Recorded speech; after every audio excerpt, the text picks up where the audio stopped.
মাধ্যমিক পরীক্ষা শুরু হয়েছে শুক্রবার। এদিকে বাঁকুড়ার বড়জোড়ায় হাতির হামলায় আহত এক। হাতির ভয়ে বুক কাঁপছে বাঁকুড়া উত্তর বন বিভাগের হাতিপ্রবণ জঙ্গল সংলগ্ন এলাকার পরীক্ষার্থীদের। তবে তারই মধ্যে হাতির হানায় আহত হলেন একজন। পরীক্ষার্থীরা এদিন বন দপ্তরের কঠিন সুরক্ষার বেড়াজালের মধ্যে পরীক্ষার্থীদের পৌঁছে দিয়েছেন নির্দিষ্ট পরীক্ষা কেন্দ্রে। তবে প্রাতঃভ্রমণে বেরিয়ে যেন মৃত্যুর মুখ থেকে ফিরে এলেন তিনি।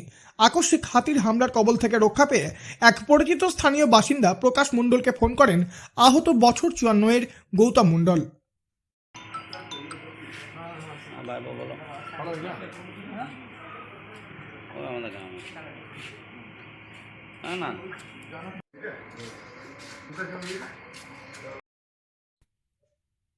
উদ্ধারকারী প্রকাশ মণ্ডল জানান, বড়জোড়া রেঞ্জের শীতলা রেঞ্জের খাড়ারি গ্রামের বাসিন্দা গৌতম মণ্ডল প্রাতঃভ্রমণে বেরিয়ে হাতির কবলে পড়েন।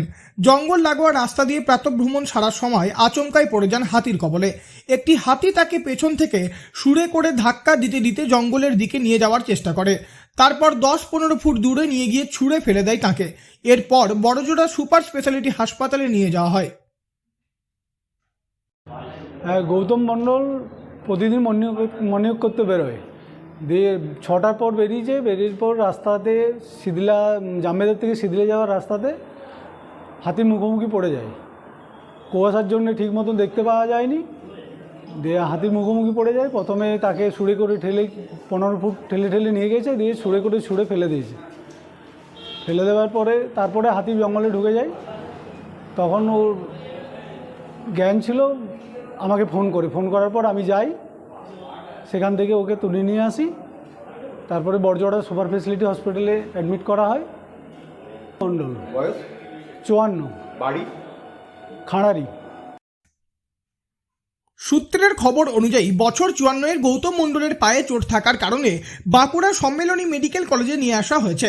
বড়জোড়া ব্লকে হাতির হানা যেন নিত্যসঙ্গী। গত মাসে পরপর দুজনের মৃত্যুর পর ফের আহত হওয়ার ঘটনা ঘটল চলতি মাসের দ্বিতীয় দিনে।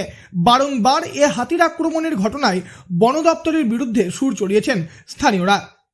বাঁকুড়া থেকে নীলাঞ্জন ব্যানার্জির রিপোর্ট, লোকাল 18 বাংলা।